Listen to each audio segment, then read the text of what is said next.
Muchas gracias por acompañarnos esta noche. Bienvenidos a Desafíos. Soy Ricardo García Santander, un domingo más donde hablamos de los grandes temas de la realidad del país.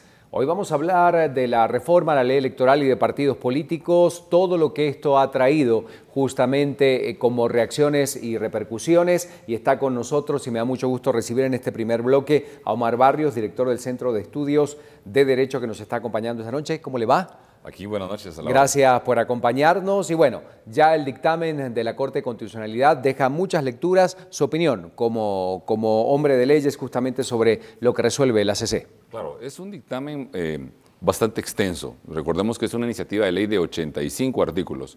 La Corte de Constitucionalidad trató de ser muy específica en algunos y ambigua en algunas de los criterios, pero es de mucho contenido. Yo lo resumiría así, de mucho contenido, de mucha explicación, da muchos nortes hacia la orientación de una reforma electoral. Es un dictamen de 381 páginas lo que tenemos.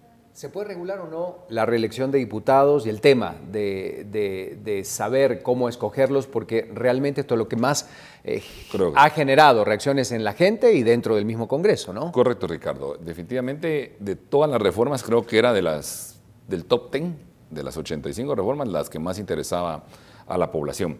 Pero tiene razón la Corte de Constitucionalidad. No se puede limitar la reelección vía ley electoral ni de partidos políticos, ni mucho menos vía ley orgánica del organismo legislativo.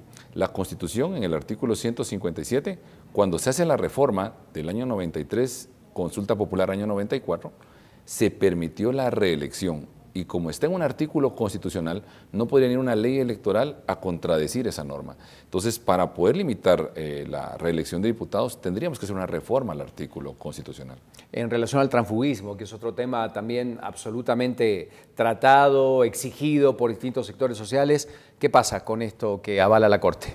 Ok, la Corte es bien enfática en enfocar el derecho de un diputado desde sus derechos políticos ciudadanos a poder establecer un ámbito temporal. Es decir, que cierra, por decirlo así, las puertas durante 3 años para que este diputado esté siempre con su bancada, con su bloque legislativo, con su partido, pero deja siempre la opción para que él pueda migrar hacia otra organización. La idea es de que no podemos limitar ese derecho político. Yo entiendo que la gente está muy molesta con el transfugismo, entiendo la parte de lo que esto afecta, la inestabilidad política que causa en el Congreso, pero también cerrar de esa forma a una persona dentro de una estructura política va a tener también sus problemas a largo plazo. Yo creo que aquí lo más importante sería buscar quiénes fueron los que nominaron a ese diputado a la planilla de los diputados por lista nacional o distrital, que es donde debería refortalecerse en la designación, buscar la persona que va a ser leal a la ideología del partido. Pero si preguntas su ideología, está muy limitado. Regresando a la parte legal, se permite el transfugismo, pero al final del periodo, no visto como una figura oscura, sino como una oportunidad de que un diputado pueda cambiar de partido, siempre con la idea de que si es un partido de derecha, iría a otro de derecha, si es uno de izquierda, iría a otro de izquierda. Hay personas que piensan que hay discriminación en relación a un tema que siempre sale a discusión, que es la inclusión de mujeres, del sector indígena y de muchos otros dentro de la posibilidad, por supuesto, de integrar el Congreso de la República o de gente que quiera ocupar algún cargo público. ¿Qué piensas al respecto? Pues las estadísticas son obvias, ¿verdad? Vemos la cantidad de mujeres que integran el Congreso de la República o la población que representa las etnias guatemaltecas, no lo ves básicamente representado si lo comparamos con el padrón electoral. Tenemos un padrón electoral que tiene más mujeres que hombres, pero ves un 15% de mujeres en el Congreso. Muchos países han probado durante años ir cerrando esa brecha, colocando normativas como la que se impulsa en esta de las cuotas, ¿verdad? El problema con las cuotas siempre va a ser es que realmente los grupos qué tanta participación pueden tener, en qué orden vas a poner las cuotas. Vas a poner primero un hombre, después, piensa en una nómina de 10 diputados en Huehuetenango. Tienes que poner un hombre, una mujer, un hombre indígena, una mujer indígena, un hombre joven, una mujer joven, o sea, repartir cuotas se escucha muy bien socialmente, los grupos que lo demandan, pero llevarlo a la estructura de cómo estamos organizados es mucho más complejo.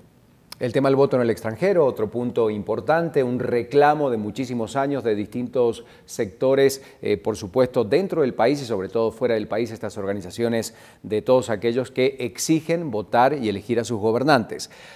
¿realmente será una realidad que aporte, que ayude al sistema democrático guatemalteco? Puede aportar, pero habría que ver cómo se va a implementar las condiciones dentro del reglamento. Debemos siempre pensar en el origen de la institución. El voto extranjero nació para cuando las personas van a estudiar un posgrado a Europa o van a efectuar una función diplomática o de trabajo a distintas embajadas. La situación de Guatemala es muy diferente al voto extranjero como se diseñó en la estructura doctrinaria, porque tenemos más de 1,5 millones de guatemaltecos que han migrado a Estados Unidos y muchos de ellos ya no tienen vínculo con Guatemala. Siguen teniendo la nacionalidad porque no se puede revocar la nacionalidad a ningún guatemalteco, pero ya no tienen ningún vínculo. Hay gente que ya no está ni conectado con las remesas. Entonces, dar voto al extranjero representa analizar si este sujeto realmente tiene un vínculo con su país, porque de allá se van a tomar decisiones muy importantes. Bueno, hay muchísimos, sobre todo en Estados Unidos, ¿verdad? Por supuesto, que pueden, el vínculo es grande. Si votaran todos los que hay en Estados Unidos, porque hay que pensar también el que realmente lo quiera hacer, pues podrían definir hasta una elección, ¿no? Y recuérdate que la cultura de votación del sistema estadounidense influencia mucho al latinoamericano. Ahí hay mucha cultura de votación, el guatemalteco va a querer ir a votar a su consulado, a su embajada, y van a haber personas tomando decisiones muy importantes para Guatemala, que podrían, ahí sí que representar la balanza en la elección presidencial, porque quedó solo para presidente y vicepresidente. Exactamente. Entonces habría que ver realmente cómo se va a organizar, tampoco afectar a nuestros migrantes nacionales que no están legalmente en el tema migratorio en Estados Unidos, si no van a tener algún riesgo o alguna afectación. O sea, hay que analizar mucho ahí de la estructura. El dictamen solo considera el derecho a que como guatemalteco se le debe dar el acceso. Considero que es correcto eso, los consulados, toda la estructura debe diseñarse para eso, pero no tenemos voto electrónico, no tenemos voto por correo. ¿Y cuántos consulados tenemos en todo Estados Unidos? No es tan sencilla la situación. Sí, realmente implementarlo va a tomar su tiempo. Te agradecemos muchísimo, Omar, que nos hayas acompañado esta noche. Él es director del Centro de Estudios de Derecho y bueno, siempre nos da luces de un tema tan importante y tan, insistimos, discutido y analizado por la sociedad de Guatemala. Gracias, Omar, por acompañarnos. Siempre, es un gusto. Muy buenas noches. Hacemos una pausa, luego se incorpora a la mesa Renzo Rosal, analista político, también para darnos a conocer los aspectos que él tiene, por supuesto, sobre este tema tan importante, ley electoral y de partidos políticos y las reformas.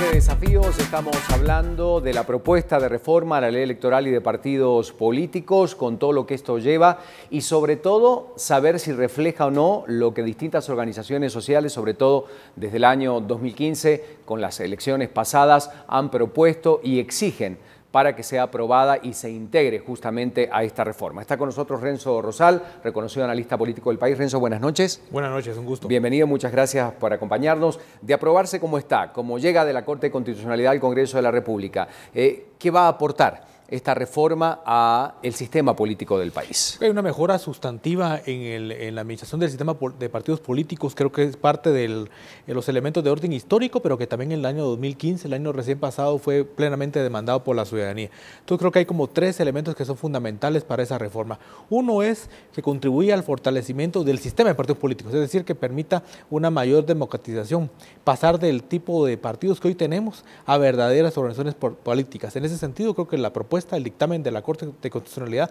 abona en alguna medida en ese sentido, aunque tal vez es su flanco más débil. Creo que los otros 2 flancos son aún más potentes, que es el tema del fortalecimiento de la fiscalización, toda la parte del financiamiento, regulación y control de la fiscalización. Me parece que la propuesta satisface en buena medida. Y el tercer punto es si le da o no herramientas al Tribunal Supremo Electoral, el fortalecimiento de la institucionalidad.